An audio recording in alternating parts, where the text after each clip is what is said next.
Shalom అందరికీ మన ప్రభు అయినటువంటి యేసుక్రీస్తు వారి యొక్క శక్తిగల నామములో కృపా సింహాసనం దగ్గరికి ప్రతి ఒక్కరిని కూడా ప్రేమతో ఆహ్వానిస్తూ ఉన్నాను. ఈరోజు పరిశుద్ధాత్మను మనకి బయలుపరుస్తున్నటువంటి సత్యాన్ని జ్ఞాపకం చేసుకుందాం. నేటి అంశము అసాధ్యమైనది ఏమిటి? Today's topic from the throne of grace, what is impossible. నేటి వాగ్దానము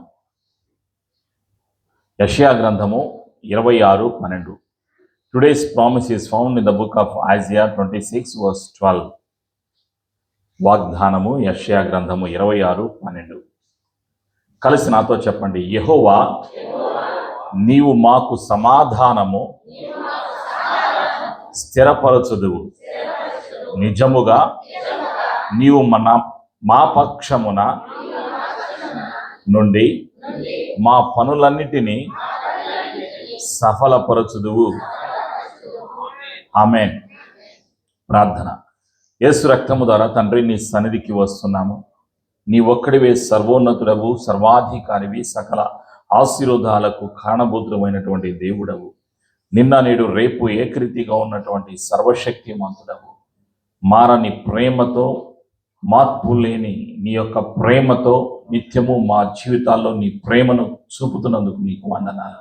నీ కనికరము, నీ కటాక్షము, నీ దయ, నీ కరుణ మా జీవితాల్లో నీవే నిత్యము అనుగ్రహిస్తున్నందుకు నీకు వందనాలు, కృతజ్ఞతలు.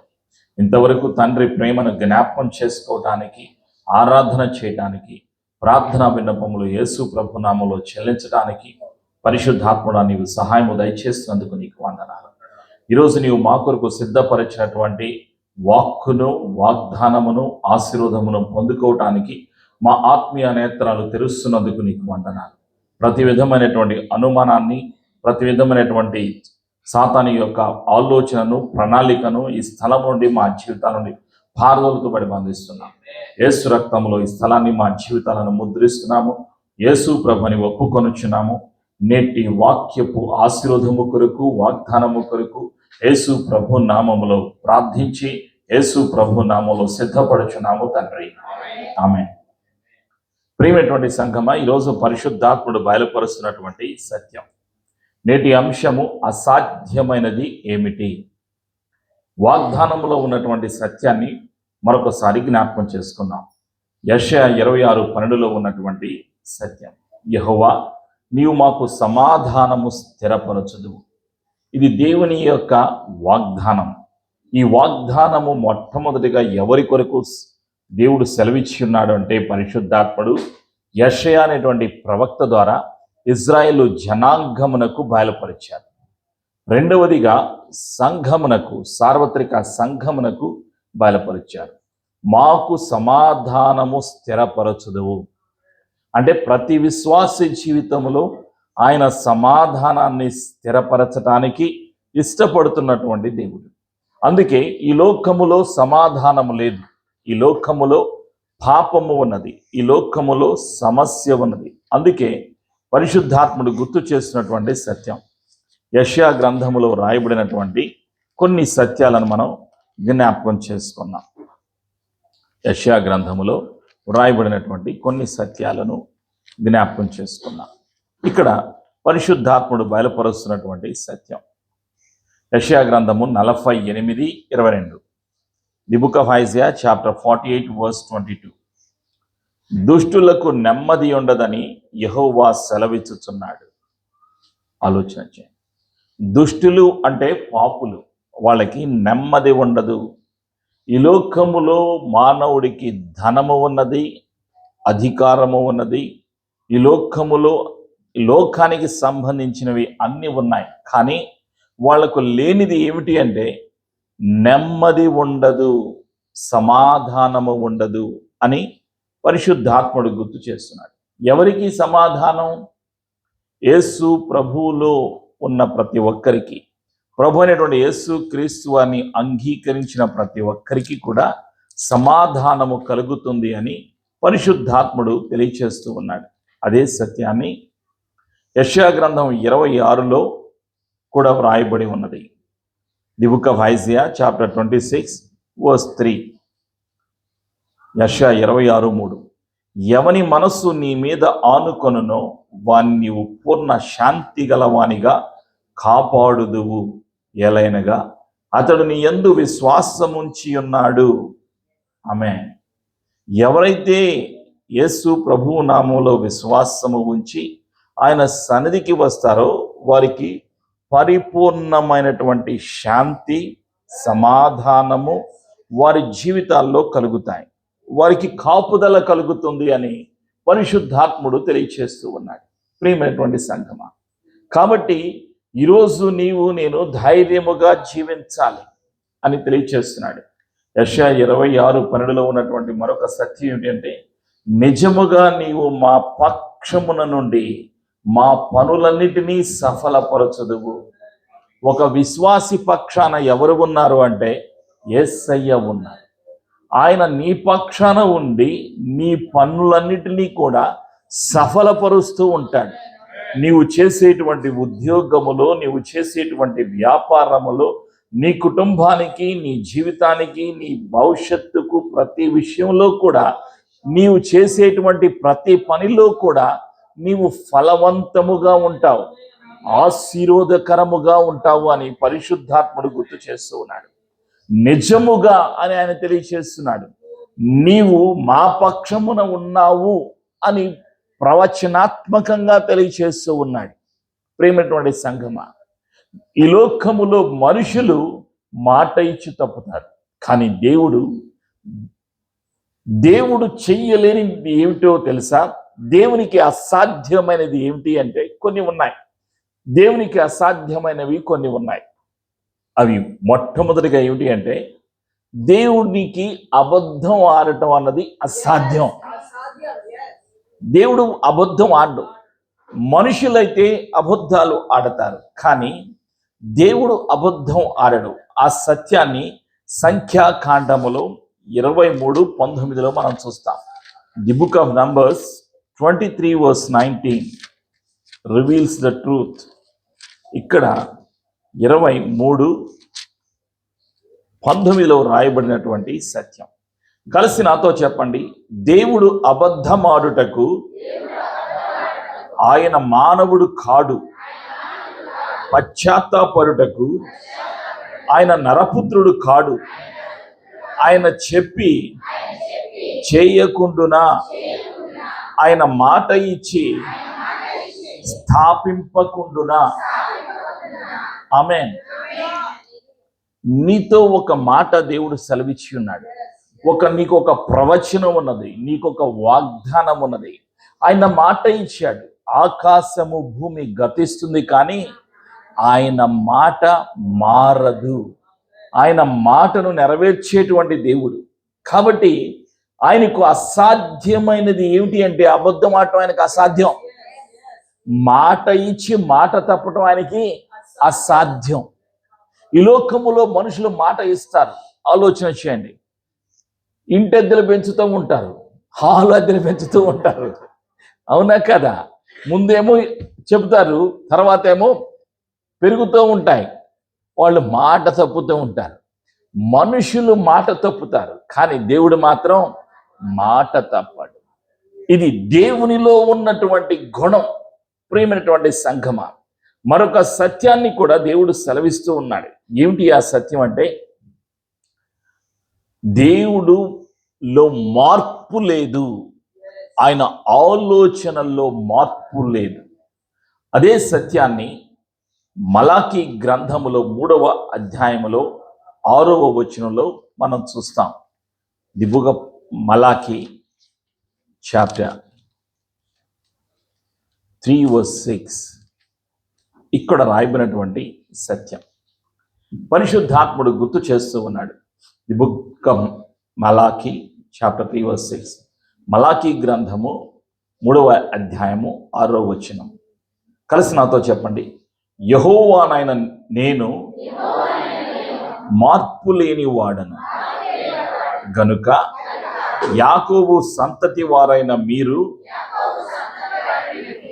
లయము కాలేదు. ఆమేన్. అంతరించరు. ఎవరు? ఈ వాగ్దానం ఎవరికి? మొదటిగా ఇజ్రాయేలు జనాంగమునకు, యాకోబు సంతానము, అబ్రహాము, ఇస్సాకు, యాకోబుల పిల్లలే యూదులు. వాళ్ళని అంతం చేయటం ఈ లోకములో ఉన్నటువంటి శత్రువుకి అసాధ్యం. కానీ కారణం ఏమిటి అంటే దేవుడు మార్పు లేనివాడు. వాళ్ళను ఎన్నుకున్నారు కాబట్టి వాళ్ళను స్థిరపరచి బలపరుస్తున్నాడు. నిత్యము వారికి సహాయము దయచేస్తూ ఉన్నాడు. అదే సత్యాన్ని పరిశుద్ధాత్ముడు మనకి గుర్తు చేస్తూ ఉన్నాడు. హెబ్రీలకు రాసినటువంటి పత్రికలో 3వ అధ్యాయంలో 18వ వచనంలో ఒక సత్యాన్ని మనం జ్ఞాపకం చేసుకుందాం. ఇక్కడ వ్రాయబడినటువంటి హెబ్రీలకు రాసినటువంటి పత్రిక 3:18లో వ్రాయబడినటువంటి సత్యం. The book of Hebrew chapter 3 verses 18 and 19. తన విశ్రాంతిలో ప్రవేశింపరని ఎవరిని గూర్చి ప్రాణం చేసెను? అవిధేయులైన వారిని గూర్చియే గదా. కాగా విశ్వాసము చేతనే మీరు అవిశ్వాసము చేతనే వారు ప్రవేశింపలేకపోయారని గ్రహించుచున్నాము. కొందరు ప్రవేశించలేకపోయారు. యూదులు కానాను దేశములో పాలు తేనెలు ప్రవహించేటువంటి దేశములో ప్రవేశించలేకపోయారు. కారణం ఏమిటి? వారి యొక్క అవిధేయత అని పరిశుద్ధాత్ముడు గుర్తు చేస్తూ ఉన్నాడు. ప్రియమైనటువంటి సంగమా, మరొక సత్యం ఏమిటి అంటే హెబ్రీలకు రాసినటువంటి పత్రికలో 13వ అధ్యాయంలో 8వ వచనం. The book of Hebrew chapter 13 verse 8. కలిసి నాతో చెప్పండి. యేసుక్రీస్తు నిన్న నేడు ఒకటే రీతిగా ఉన్నాడు. అవును, యుగ యుగములకును ఒకటే రీతిగా ఉన్నాడు. ఆమేన్. ఇది సత్యం. ఆయన ఏకరీతిగా ఉన్నాడు. ఆయన మనస్సు ఒకే రీతిగా ఉన్నది. అంటే తన యొక్క ప్రేమ మానవ జాతిలో మార్పు లేదు. తన ప్రేమ ఎల్లప్పుడూ కూడా మానవులందరిపైన కూడా చూపిస్తూ ఉన్నాడు. మానవులే అవిధేయత చూపిస్తున్నారు. తండ్రి యొక్క ప్రేమకు మానవుడు దూరం అయిపోతున్నాడు. అందుకే తండ్రి ఏం చేశాడు? అయినా వాళ్ళని విడిచిపెట్టకుండా వాళ్ళని తన రాజ్యంలోకి, తండ్రి తన రాజ్యంలో చేర్చుకోవటానికి తన ప్రియకుమారుడైన యేసు ప్రభు వారిని లోకానికి పంపించారు. ఇక్కడ దేవుని యొక్క ప్రేమను చూస్తున్నాం. అదే సత్యాన్ని ఇర్మియా గ్రంథం 33లో మనం చూస్తాం. అక్కడ మనం చూసేటువంటి సత్యం ఏమిటి అంటే the book of Jeremiah chapter 33 verse 3. శాశ్వతమైన ప్రేమతో నేను నిన్ను ప్రేమించుచున్నాను గనుక నిన్ను విడువక నీ ఎడల నా కృపను, నా అనుగ్రహమును చూపుతున్నాను అని దేవుడు సెలవిస్తున్నాడు. దేవుని యొక్క ప్రేమ శాశ్వతమైనది. ఆయన తన మనస్సును మార్చుకోరు. మానవుడు పాపము చేసి దేవునికి దూరం అయిపోయినా కూడా వారిని కనికరిస్తున్నాడు, వారికి క్షమాపణ అనుగ్రహిస్తున్నాడు, వారిని క్షమించి వారిని పరలోకము చేరాలి అని తండ్రి ఇష్టపడుతూ ఉన్నారు. అందుకే మానవుడు నశించిపోతున్నప్పటికీ వాళ్ళని వెదకి రక్షించటానికి తండ్రి తన ప్రియకుమారుడైనటువంటి యేసు క్రీస్తు వారిని ఈ లోకానికి రక్షణ ఇవ్వటానికి పంపించారు. యోహాను 3:16లో ఆ సత్యాన్ని చూస్తాం. దేవుడు లోకమును ఎంతో ప్రేమించాను, కాగా తన అద్వితీయ కుమారుడిగా పుట్టినవాని యందు విశ్వాసం ఉంచు ప్రతి ఒక్కరూ నశింపక నిత్య జీవం పొందుటకు ఆయనను మనకు అనుగ్రహించెను. తండ్రి యొక్క ప్రేమలో మార్పు లేదు. ఆయన ప్రేమ ఎల్లప్పుడూ కూడా ఒకే రీతిగా ఉంటుంది. మరొక సత్యం ఏమిటి అంటే దేవునికి అసాధ్యమైనది. 3వ సత్యం ఏంటంటే ఆయన నమ్మకత్వము ఆయన స్వభావం. తిమోతి గారికి రాసినటువంటి 2వ పత్రికలో ఒక సత్యాన్ని మనం చూస్తాం. అపోస్తలుడైన పౌలు గారు రాసినటువంటి 2వ పత్రిక, తిమోతి గారికి రాసినటువంటి 2వ పత్రిక 2వ అధ్యాయంలో 13వ వచనం.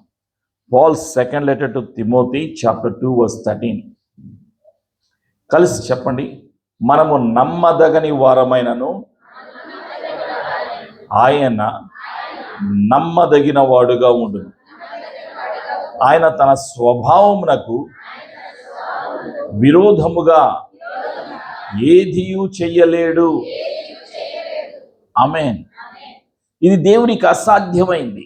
ఏమిటి దేవునికి అసాధ్యమైందంటే ఆయన తన నమ్మకత్వాన్ని నిరంతరము చూపిస్తూ ఉన్నాడు. తన మాటలో, తన వాగ్దానములో, తన ప్రవచనాలలో ఏదైతే తను చెయ్యాలి అని ఆశపడుతున్నారో ఆయన నిరంతరము జరిగిస్తూ ఉన్నాడు. ఆయన తన నమ్మకత్వాన్ని చూపిస్తూ ఉన్నాడు. అది ఆయన స్వభావం. ప్రేమ తన స్వభావం, తన గుణం. కృప తన స్వభావం, తన యొక్క గుణం. క్షమాపణ తన యొక్క గుణం, తన యొక్క స్వభావం. నమ్మకత్వం తన స్వభావం, తన యొక్క గుణం. వీటిలో మార్పు ఉండదు. వీటిల్లో మార్పు ఉండదు. ఎల్లప్పుడూ నిన్ను నన్ను ప్రేమిస్తున్నటువంటి, నిన్న నేడు రేపు ఏకరీతిగా ఉన్నటువంటి సర్వోన్నతుడు, సర్వాధికారి. ఆయన సర్వము పైన అధికారము కలిగినటువంటి దేవుడు. ఆయన అధికారము ఎప్పుడూ మారదు. ఈ లోకములో అధికారాలు మారిపోతాయి, కానీ ఆయన అధికారము మారదు.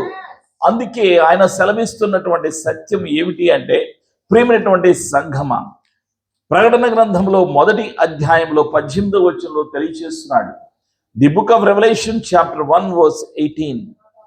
అందరూ కలిసి చెప్పండి నాతోటి, నేను మొదటి వాడను, కడపటి వాడను, జీవించు వాడను, మృతుడనైతిని గాని ఇదిగో యుగ యుగములు సజీవుడనై ఉన్నాను, మరియు మరణము యొక్కయు పాతాళ లోకము యొక్కయు తాళపు చెవులు నా స్వాధీనములో ఉన్నవి.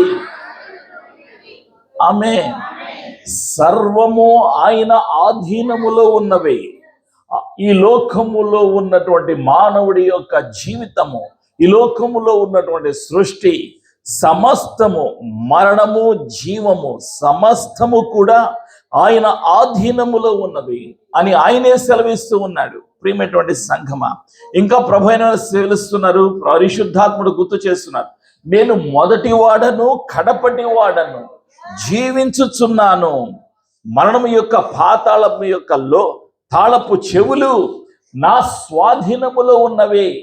దేవుని చేతిలో ఆశీర్వాదము పొందుకునేటువంటి తాళము చెవి ఆయన దగ్గర ఉన్నది. అది ఎవరికి ఇస్తున్నారు? సంఘమునకు అనుగ్రహిస్తున్నాడు. ఆశీర్వాదాలు పొందుకునేటువంటి యొక్క తాళపు చెవిని ఆయన సంఘానికి అనుగ్రహిస్తూ ఉన్నాడు. ప్రకటన గ్రంథంలో 1వ అధ్యాయములో 8వ వచనంలో పరిశుద్ధాత్ముడు గుర్తు చేస్తున్నటువంటి సత్యం, ఆల్ఫాయు ఒమేఘయు నేనే, వర్తమాన భూత భవిష్యత్ కాలంలో ఉండువాడను నేనే అని సర్వాధికారియు దేవుడునకు ప్రభువు సెలవిచ్చుచున్నాడు. ఆయన ఆది అంతమునై ఉన్నటువంటి దేవుడు.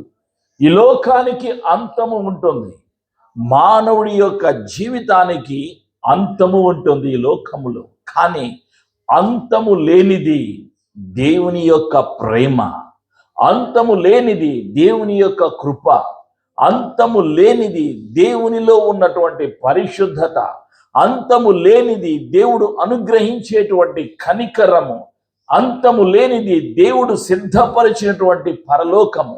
పరలోకానికి అంతము లేదు. ఈ లోకములో ఉన్నటువంటి స్థలానికి, భూమికి, మనుషులకు సరిహద్దులు ఉన్నాయి. ఒక సమయం ఉన్నది. ప్రియమైనటువంటి సంఘమా, ఆ సమయం తర్వాత ఆ స్థలం ఇక ఉండదు. ఏ వస్తువు కొనుక్కున్నా ఆ వస్తువుకి కాల పరిమితి ఉంటుంది, ఒక ఎక్స్పైరీ డేట్ ఉంటుంది.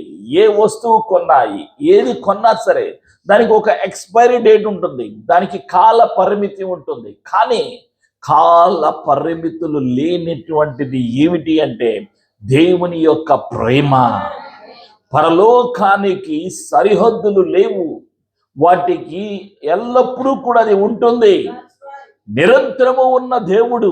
అందుకే ఆయన సెలవిస్తున్నటువంటి సత్యం ఏంటంటే, మోషేతో దేవుడు సెలవిచ్చి ఉన్నాడు. నిర్గమాకాండ 3వ అధ్యాయంలో దేవుడు ఏమని సెలవిచ్చాడంటే, మోషేతోటి నేను ఉన్నవాడను, అనువాడను అని సెలవిచ్చి ఉన్నాడు. ఆయన నిరంతరము ఉన్నటువంటి దేవుడు. I am the God, I am అని దేవుడు సెలవిచ్చాడు. నేను ఉన్నవాడను అనువాడను అని దేవుడు సెలవిచ్చాడు. తన ఉనికిని, తన సన్నిధిని, తన యొక్క మహిమను మోషేకు బయలుపరిచాడు. ప్రియమైనటువంటి సంఘమ, అదే సత్యాన్ని నిర్గమాకాండంలో మనం చూస్తాం. ఇంకా ఆయన ఏమని సెలవిస్తాడంటే, నిర్గమాకాండంలో మోషే ప్రార్థన చేశాడు. దేవుని సన్నిధికి వచ్చి ప్రార్థన చేసినప్పుడు దేవుడు ఏమని సెలవిచ్చాడంటే, నా సన్నిధి నీకు తోడుగా వస్తుంది అని సెలవిచ్చాడు. The book of Exodus chapter 33 verse 14, నిర్గమాకాండము 33:14. ఇది దేవుని యొక్క వాగ్దానం. కలిసి నాతో చెప్పండి. అందుకు ఆయన నా సన్నిధి నీకు తోడుగా వచ్చును, నేను నీకు విశ్రాంతి కలుగ చేసేదనగా. ఆమేన్. ఇది నిబంధన జనుల కొరకు మోషేతో దేవుడు సెలవిచ్చినటువంటి వాగ్దానము, నిబంధన. నా సన్నిధి నీకు తోడుగా వస్తుంది. ఈ లోకములో అందరితో దేవుడు తన సన్నిధిని ఇవ్వడు. ఎన్నుకోబడిన వారికి, ఏర్పాటు చేయబడిన వారికి, పిలవబడిన వారి కొరకే ఈ యొక్క సన్నిధి. ఈ లోకములో ఉన్న ధనికులకు, అన్యులకు, అధికారులకు కాదు దేవుని సన్నిధి. పిలవబడిన వారికే. అంటే ఆ పిలవబడింది ఎవరు? నీవు నేనే పిలవబడ్డాం. మనం ఏ స్థితిలో ఉన్నా, ఏ కష్టములో ఉన్నా, ఏ బాధలో ఉన్నా, ఏ సమస్యలో ఉన్నా, ఎలాంటి ఆందోళనకరమైన ఈ లోకములో క్లిష్టకరమైన పరిస్థితుల్లో, ప్రతికూలమైన పరిస్థితుల్లో నీ ఉన్నప్పటికీ ఆయన సన్నిధి మన నుండి విడిచిపోదు. ఆయన ఎల్లప్పుడూ తన సన్నిధితో మనల్ని ఆవరిస్తూ ఉంటాడు. ఆయన సన్నిధి, ఆయన మేఘము, ఇశ్రాయేలుల మధ్యలో మేఘ స్తంభముగా, అగ్ని స్తంభముగా ఉన్న దేవుడు ఈ కృపకాలములో, నూతన నిబంధనములో యేసయ్య కృప ద్వారా మన జీవితాల్లో ఆయన కృప మన పైన నిరంతరము ఆవరించి ఉంటుంది.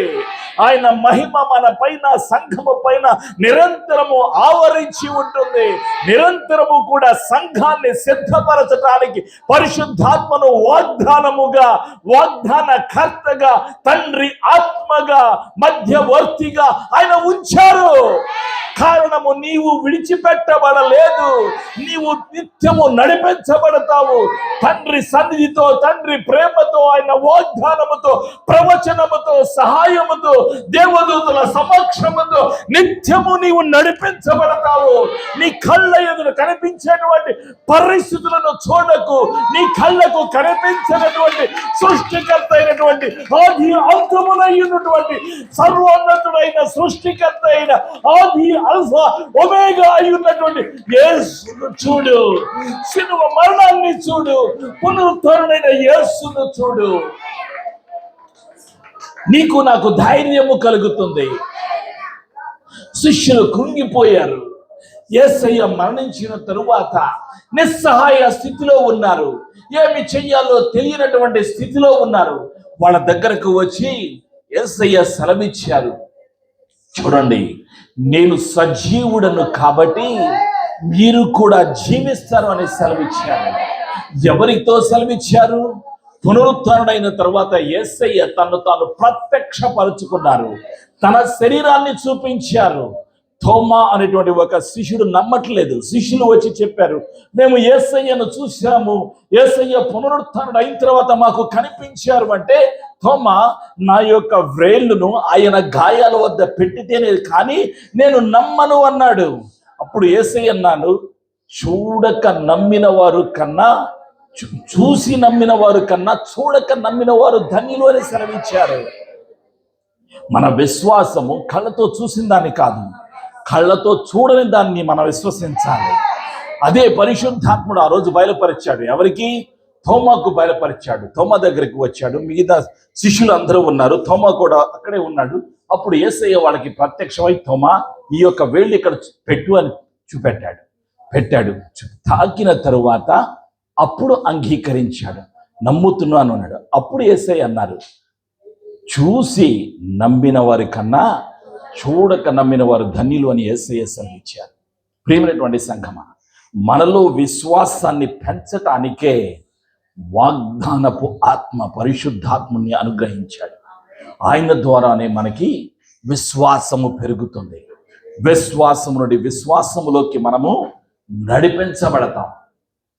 కాబట్టి నేను ధైర్యముగా ఉండాలి అని పరిశుద్ధాత్ముడు తెలియచేస్తూ ఉన్నాడు. మానవుడికి అసాధ్యమైనవి కొన్ని ఉన్నాయి. ఏమిటి మానవుడికి అసాధ్యమైనవి? కొన్నిటిని మనం జ్ఞాపకం చేసుకున్నాం. ఈ లోకములో ఉన్నటువంటి సృష్టి మానవుడు చెయ్యలేడు. ఈ లోకములో ఉన్నటువంటి గ్రహాలు, సూర్యుడిని కానీ, చంద్రుడిని కానీ, ఆకాశమును కానీ, నక్షత్రాలను కానీ, గాలిని కానీ, నీరుని కానీ, ఈ లోకములో ఉన్నటువంటి సృష్టిని మానవుడు తను సృష్టించలేడు. వాటిని ఉద్భవింపచేయలేడు, వాటిని నిర్మించలేడు. ఇవి మానవుడికి అసాధ్యం. ఆలోచన చేయండి. మానవుడు చేయలేని చాలా ఉన్నాయి. కొన్నిటిని మనం జ్ఞాపకం చేసుకుందాం. మానవుడు గాలిని సృష్టించలేడు. మానవుడు గాలిని పట్టుకోలేడు. ఆలోచన చేయండి. నీటిని పట్టుకోలేడు. సముద్రాన్ని మానవుడు పట్టుకోలేడు. నీటిని సృష్టించలేడు. అవి దేవుడు అనుగ్రహించినవి. కానీ మానవుడికి ఇది అసాధ్యం. మానవుడు చెయ్యలేనివి దేవుడు చేశాడు. అంటే దేవునిలో ఉన్నటువంటి శక్తి మనకి బయలుపరిచారు దేవుడు. ఆయన వీటన్నిటిని ఎందుకు ఇచ్చారు? మానవుడి యొక్క ఆశీర్వాదము కొరకు, తండ్రి మహిమ కొరకు ఇవన్నీ కూడా సృష్టించబడ్డాయి, నియమించబడ్డాయి. ప్రియమైనటువంటి సంగమ, సూర్యుడు అవసరం, సూర్యరశ్మి అవసరం మానవుడికి. గాలి అవసరం, ఆక్సిజన్ అవసరం. గాలి లేకుండా మానవుడు బతకలేడు. సూర్యుని యొక్క రశ్మి లేకపోతే, సూర్య కిరణాలు మన మీద ప్రవహింప చేయకపోతే మనం బ్రతకలేము. నీరు కావాలి, గాలి కావాలి, సూర్యుడు కావాలి. ఈ మూడు కూడా కావాలి. ఈ మానవుడు సృష్టించలేడు. మానవుడికి అసాధ్యం. ఇవి దేవుడు అన్నీ ఇచ్చాడు. ఎందుకు ఇచ్చాడు? తండ్రి తన మహిమ కొరకు, మానవుడి యొక్క ఆశీర్వాదము కొరకు మానవుడు అనుగ్రహించాడు. ఇంకా మానవుడు చేయలేనిది ఏమిటి? చాలా ఉన్నాయి. ఈ లోకములో కూరగాయలు, ఈ లోకములో ఉన్నటువంటి పళ్ళు, ఈ లోకములో ఉన్నటువంటి జంతువులు, ఈ లోకములో ఉన్నటువంటి పక్షులు, ఈ లోకంలో ఉన్నటువంటి సముద్రంలో ఉన్నటువంటి జలచరాలు అన్నీ కూడా, ఈ లోకంలో ఉన్నటువంటి పక్షులు, వాటి యొక్క రంగులు, జంతువులు వాటి యొక్క రంగులు, వాటి యొక్క స్వరాలు, పురుగులు వాటి యొక్క ఆకారాలు, ఇవన్నీ కూడా మానవుడు చెయ్యలేడు. మానవుడికి అసాధ్యం. మానవుడు చెయ్యలేనివి చాలా ఉన్నాయి. ప్రియమైనటువంటి సంగమ, అంటే దేవుని యొక్క ప్రేమ, దేవుని యొక్క శక్తి, దేవుని యొక్క ఉనికి, దేవునిలో ఉన్నటువంటి ఆశీర్వాదాన్ని మానవుడు ఈ లోకములో నివసించిన కాలములు చూసి వాటిని అనుభవిస్తూ సృష్టికర్త అయిన దేవుణ్ణి ఘనపరచాలి, మహిమపరచాలి అనేటువంటి ఆలోచనతోటి ఈ సృష్టిని సృష్టించి ఈ సృష్టి పైన మానవుడికి అధికారాన్ని దేవుడు అనుగ్రహించాడు. అదే సత్యాన్ని, మానవుడికి ఇచ్చినటువంటి అధికారం, మానవుడు కోల్పోయినటువంటి అధికారాన్ని దేవుడు ఆదికాండంలో మనం చూస్తాం. ఆదికాండము 1వ అధ్యాయంలో 28వ వచనంలో దేవుడు సర్వసృష్టిని సృష్టించిన తర్వాత ఆదామును పిలిచి ఇచ్చినటువంటి అధికారం ఇది. మొట్టమొదటి అధికారము మానవ జాతికి. జెనసిస్ చాప్టర్ 1:28, 27-28 వచనాలు చదువుతున్నాను. దేవుడు తన స్వరూపమందు నరుని సృజించాను. దేవుడు స్వరూపమందు వారిని సృజించాను. స్త్రీని గాను పురుషుని గాను వారిని సృజించాను.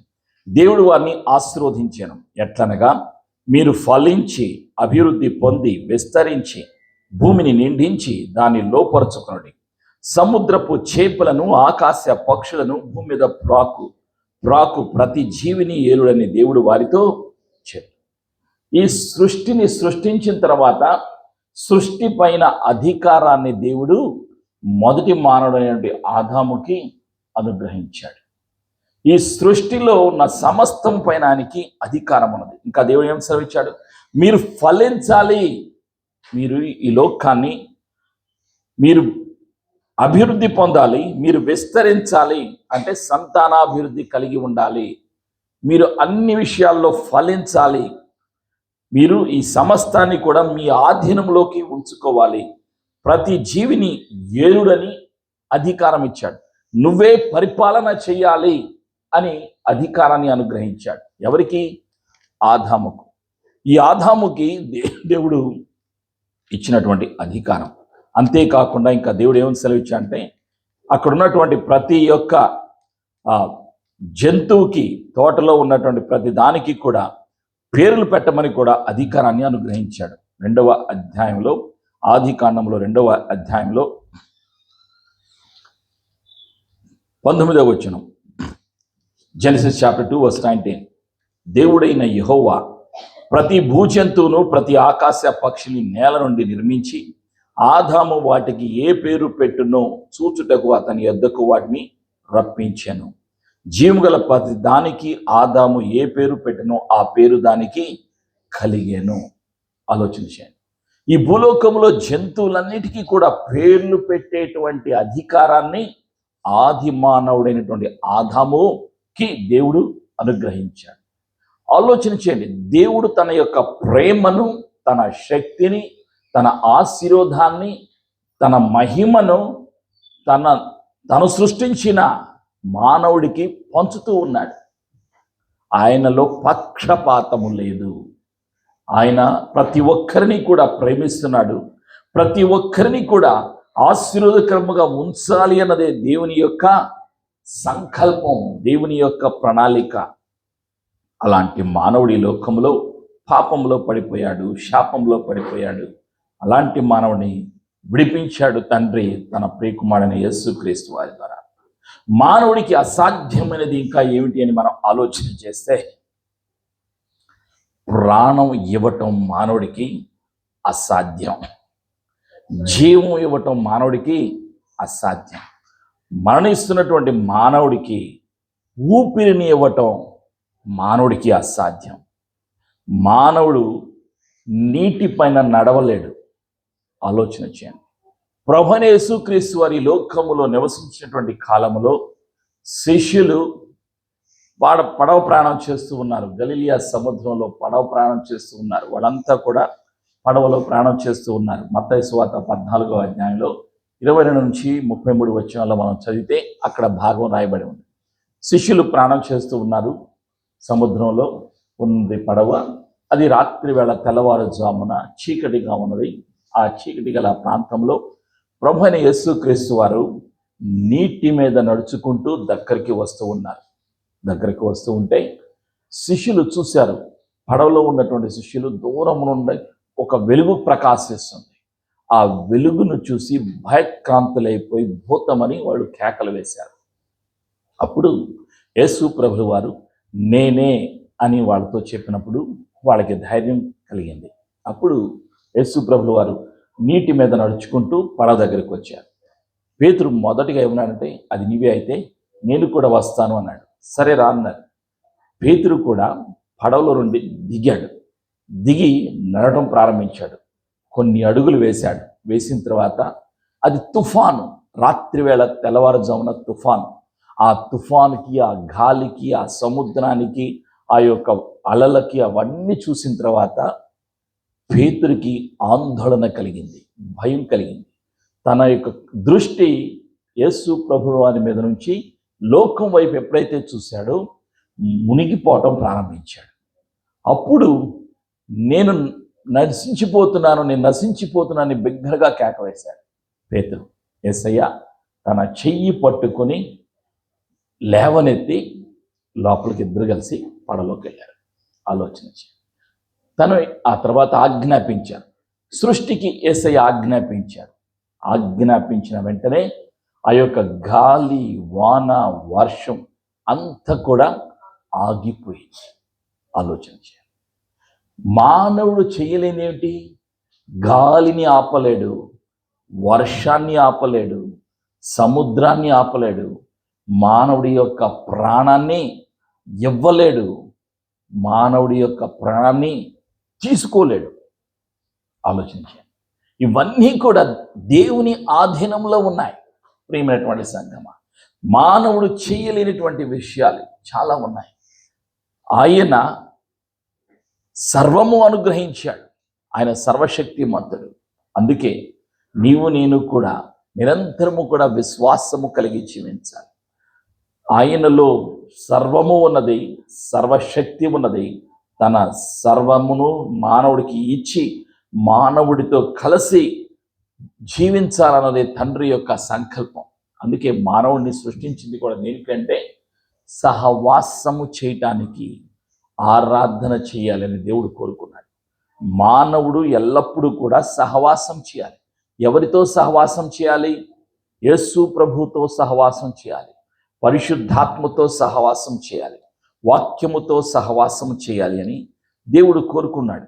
కొరింథీయులకు రాసినటువంటి మొదటి పత్రికలో ఆ సత్యాన్ని చూస్తాం. కొరింథీయులకు రాసినటువంటి మొదటి పత్రికలో మొదటి అధ్యాయం 9వ వచనం. Paul's first letter to Corinthians chapter 1 verse 9. కలిసి నాతో చెప్పండి. మన ప్రభు అయిన యేసుక్రీస్తు అను తన కుమారుని సహవాసమునకు మిమ్మును పిలిచిన దేవుడు నమ్మదగినవాడు. ఆమేన్. ఆయన పిలుస్తున్నారు. ఎవరిని పిలుస్తున్నారు? సార్వత్రిక సంఘమును పిలుస్తున్నారు, విశ్వాసులను పిలుస్తున్నారు. దేని కొరకు? సహవాసము చేయాలి అని కోరుకుంటున్నారు. ఆయనలో ఏమున్నది? యేసయ్యలో శక్తి ఉన్నది, యేసయ్యలో జ్ఞానము ఉన్నది, యేసయ్యలో పరిశుద్ధత ఉన్నది, యేసయ్యలో కృప ఉన్నది. యేసయ్య నిత్య జీవాన్ని అనుగ్రహించారు. ఆయనలో ఉన్న ప్రతి ఆశీర్వాదాన్ని కూడా ప్రతి విశ్వాసి పొందుకోవాలి అన్నదే తండ్రి యొక్క సంకల్పం. పరలోకానికి భూలోకానికి మధ్యవర్తిగా వచ్చారు యేసయ్య. పరలోకానికి భూలోకానికి మధ్యవర్తి ప్రభు అయినటువంటి యేసుక్రీస్తు వారు. యేసు ప్రభులో ఉన్నటువంటి సత్యాలు. కొరింథీయులకు రాసినటువంటి మొదటి పత్రికలో మొదటి అధ్యాయంలో 24వ వచనం. Paul's first letter to Corinthians chapter 1 verse 24.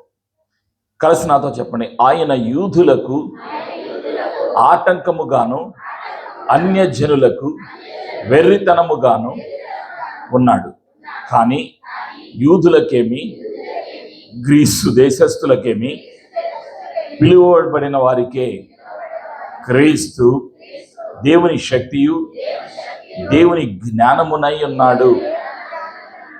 ఆమేన్. ఆయనలో శక్తి ఉన్నది, ఆయనలో జ్ఞానము ఉన్నది. తన జ్ఞానాన్ని, తన శక్తిని, తను అనుగ్రహించినటువంటి ఆశీర్వాదాన్ని మానవులకు ఇవ్వటానికి ఆయన ఇష్టపడుతున్నారు. కొరింథీయులకు రాసినటువంటి మొదటి పత్రికలో మొదటి అధ్యాయంలో 18వ వచనంలో ఉన్నటువంటి సత్యం. Paul's first letter to Corinthians chapter 1 verse 18. మొదటి అధ్యాయం 18వ వచనం. కలిసి చెప్పండి. సిలువను గుచ్చిన వార్త నశించుచున్న వారికి వెర్రితనము గాని, రక్షింపబడుచున్న మనకు దేవుని శక్తి. ఆమేన్. రక్షణ పొందిన వారికి శక్తి. వాక్యములో, సువార్తలో దేవుని యొక్క శక్తి ఉన్నది. యేసయ్యలో శక్తి ఉన్నది, పరిశుద్ధాత్ముడిలోని శక్తి ఉన్నది. ఆ శక్తిని సంఘానికి అనుగ్రహిస్తూ ఉన్నాడు. ప్రియమైనటువంటి సంఘమా, ఎందుకు? బలపరచటానికి, ధైర్యపరచటానికి, ఆశీర్వాదకరమైన పాత్రగా నియమించటానికి ఆయన ఇష్టపడుతూ ఉన్నాడు. ఇదే దేవుని యొక్క సంకల్పం, దేవుని యొక్క ప్రణాళిక. ఆయన త్వరలో రాబోతున్నారు. ఆయన వచ్చిన తరువాత సిద్ధపడినటువంటి సార్వత్రిక సంఘాన్ని తీసుకుని వెళ్ళటానికి ఆయన సిద్ధముగా ఉన్నారు. పరిశుద్ధాత్ముడు సిద్ధపరుస్తూ ఉన్నాడు, సార్వత్రిక సంఘమును సిద్ధపరుస్తున్నాడు. తనలో ఉన్నటువంటి 9 కృపావరాలను ఇచ్చి బలపరిచి వాళ్ళకి ప్రతి ఒక్కొక్కరికి దేవుడు సిద్ధపరిచినటువంటి ఆ కృపా వరాలను అనుగ్రహించి, కృప ద్వారా ప్రతి ఒక్క విశ్వాసి కూడా వరాలను పొందుకొని బలమైన సాధనముగా వాడబడాలి అనేది తండ్రి యొక్క సంకల్పము, తండ్రి యొక్క చిత్తమునై ఉన్నది.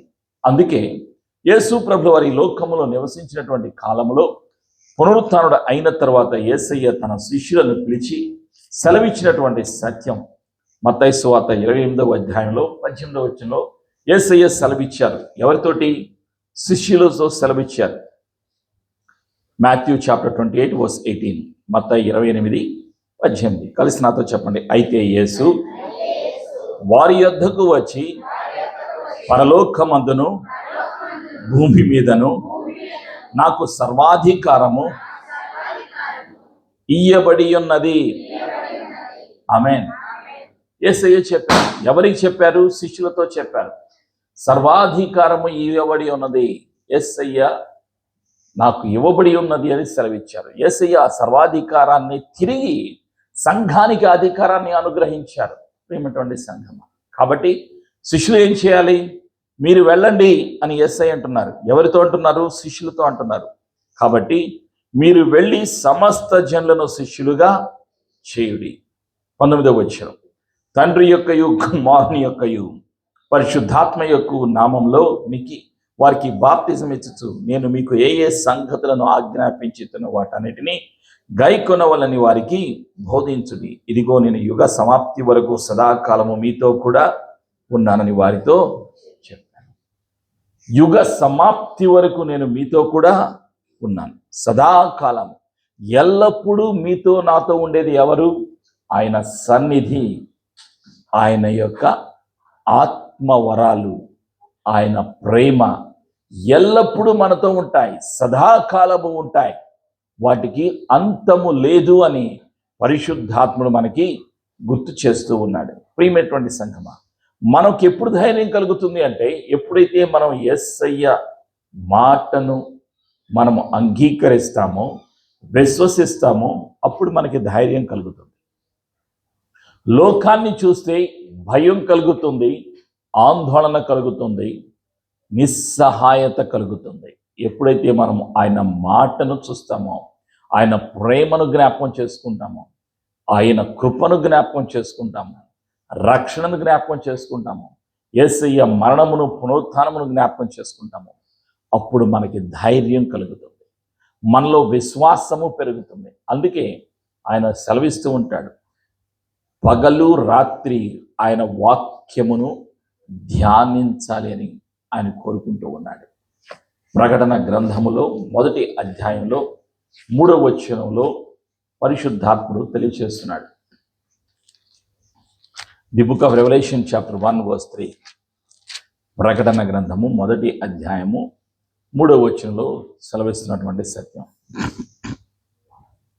కలిసి నాతో చెప్పండి. సమయము సమీపించినది గనుక ఈ ప్రవచన వాక్యములు చదువువాడును వాటిని విని ఇందులో వ్రాయబడిన సంగతులను గైకొనువారును ధన్యులు. ఆమేన్. ఎవరైతే యేసయ్య మాటలు వింటారో, ఎవరైతే ఆయన యొక్క వచనాన్ని, పరిశుద్ధ లేఖనాన్ని చదువుతారో, ఆ యొక్క వచనం ప్రకారంగా, వాక్యం ప్రకారంగా జీవిస్తారో వాళ్ళు ఆశీర్వదించబడతారు, ధన్యులు అని పరిశుద్ధాత్ముడు బయలుపరుస్తూ ఉన్నాడు. మనకి ఆశీర్వాదాలు దాచబడి ఉన్నాయి, సిద్ధపరచబడి ఉన్నాయి.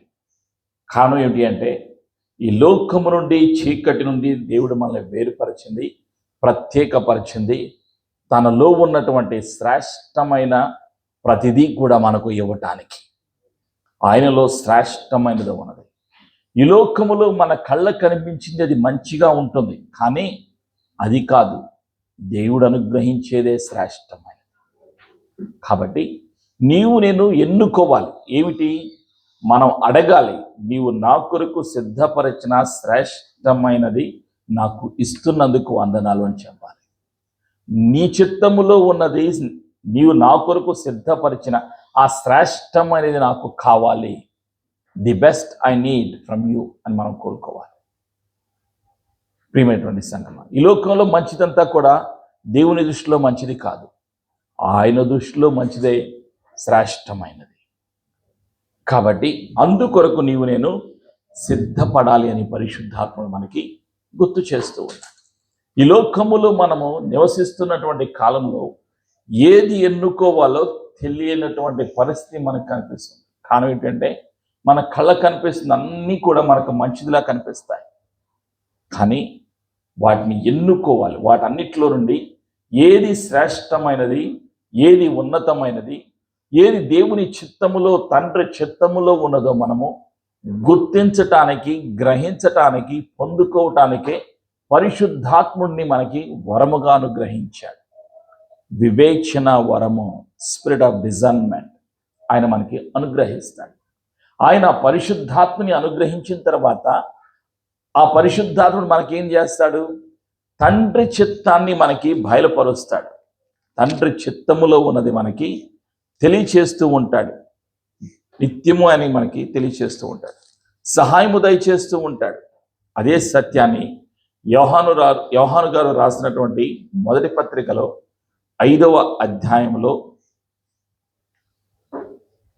14వ వచనం, John's first letter chapter 5 verse 14. కలిసి నాతో చెప్పండి. ఆయనను బట్టి మనకు కలిగిన ధైర్యమేదనగా ఆయన చిత్తానుసారముగా మనమేది అడిగినను ఆయన మన మనవి ఆలకించునదియే. ఆమేన్.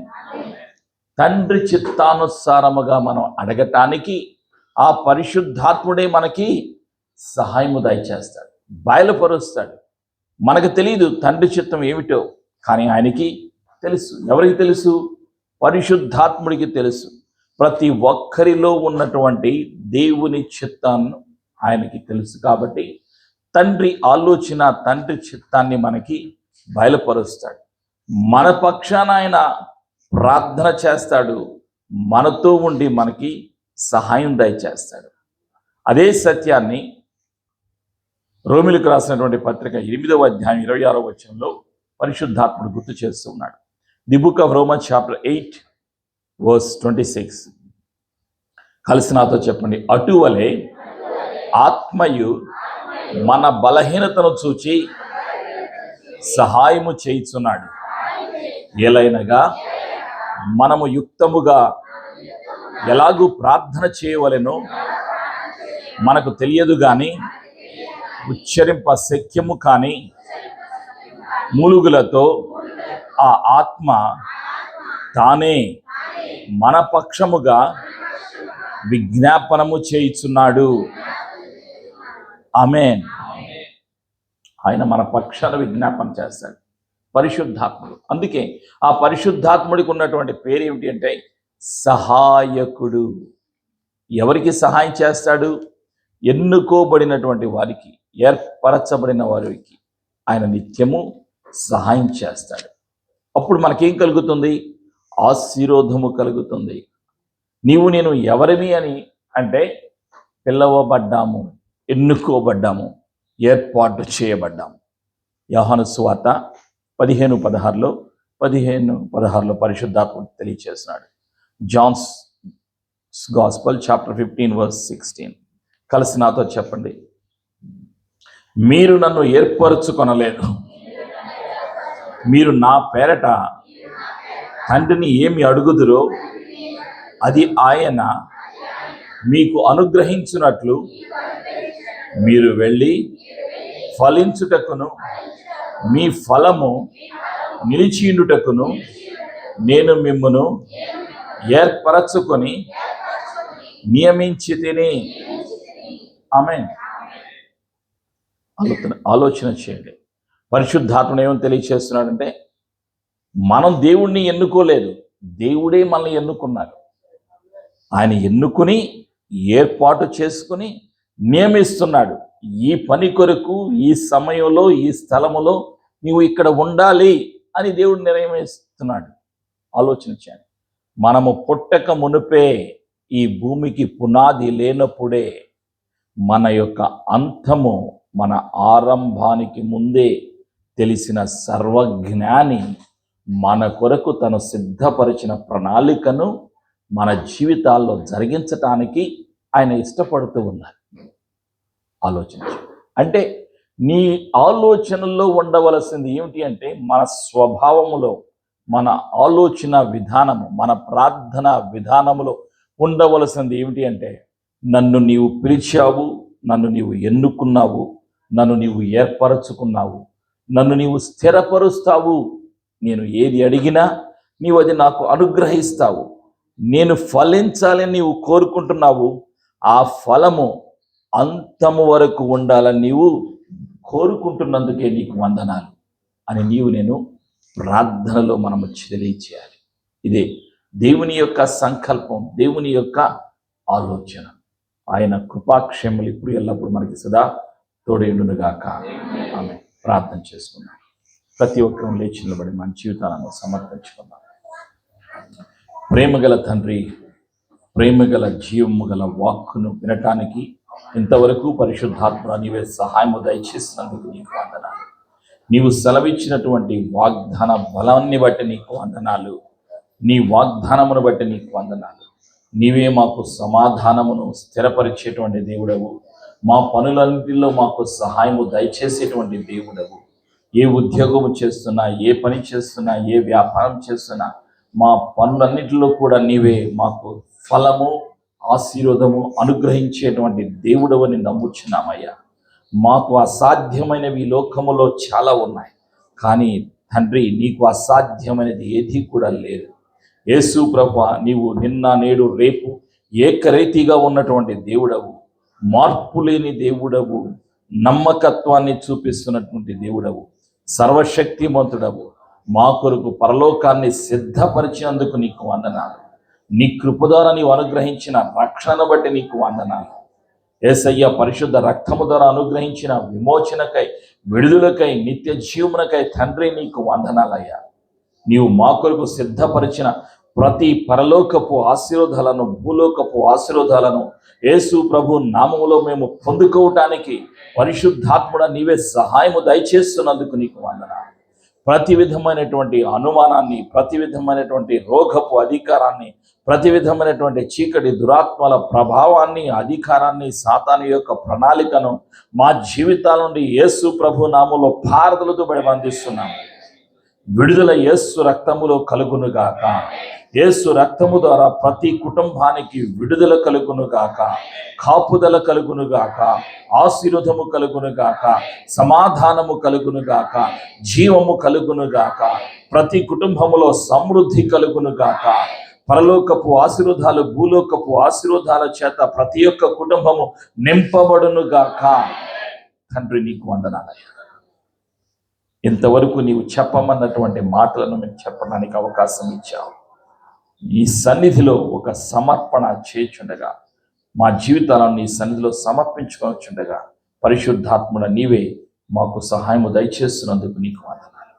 మేమంతా కూడా యేసయ్య ప్రేమను ప్రకటిస్తాము, యేసు పునరుత్థానుడు, యేసు సజీవుడు అని ప్రకటిస్తామని ఒక తీర్మానము, ఒక సమర్పణ చేసుకుంటున్నామయ్యా.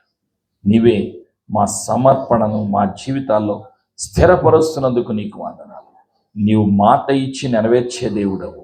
మా జీవితాల్లో నీ మాటను, నీ వాగ్దానాన్ని, నీ ప్రవచనాలను నెరవేరుస్తున్నావు అని మేము నమ్ముచున్నామయ్యా. మేము కూడా నీతో ఒక ఒప్పందము చేసుకుంటున్నాం. యేసయ్య కొరకు జీవిస్తాము, యేసయ్య రాజ్యము కొరకు జీవిస్తాము అని ఒక తీర్మానము, ఒక ఒప్పందము చేసుకుంటున్నాం. మా ఒప్పందాన్ని, మా తీర్మానాన్ని, మా జీవితాలను యేసు రక్తములో ముద్రిస్తున్నాము. యేసు నా కొరకు, మా కొరకు మరణించి తిరిగి లేచిన సజీవుడు అని విశ్వాసము మా హృదయములో ఉంచి మా నోటితో యేసు ప్రభుని ఒప్పుకొనుచున్నాము. యేసు ప్రభు శక్తిగల నామములో ప్రార్థించి ఆశీర్వాదాన్ని యేసు ప్రభు నామములో కలిసి పొందుకొనుచున్నాము తండ్రి. ఆమేన్.